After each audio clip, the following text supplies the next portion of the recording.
Hi everyone, it's Laura from You Can Learn How to Code, and I wanted to take a moment to talk with you today about how you can completely eliminate referral spam from your website.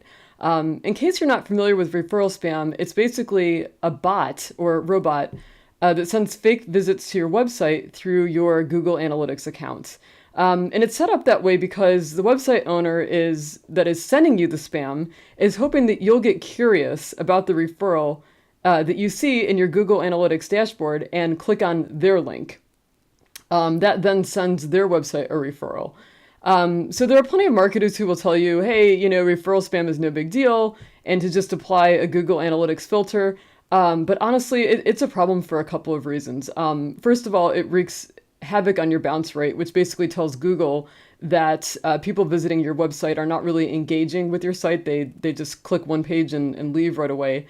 And second, it actually skews your international traffic that you receive.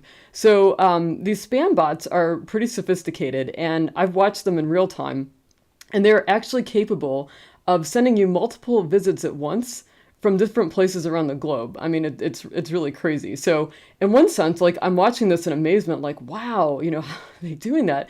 And in another sense, I mean, it was just making me crazy and I wanted it to stop. So after my brief moment of awe, I got to work so that I could enact a solution to stop those visits. And so I wrote a tutorial on how you can stop the spam bots from visiting your website, and there are two solutions that are outlined for you.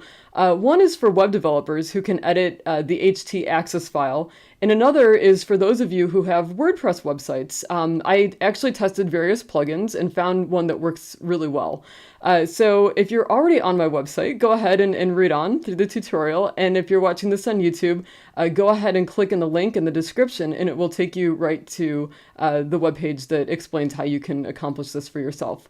So I hope you find the tutorial helpful. And if you have any questions, you can always get in touch with me at laura.white@youcanlearnhowtocode.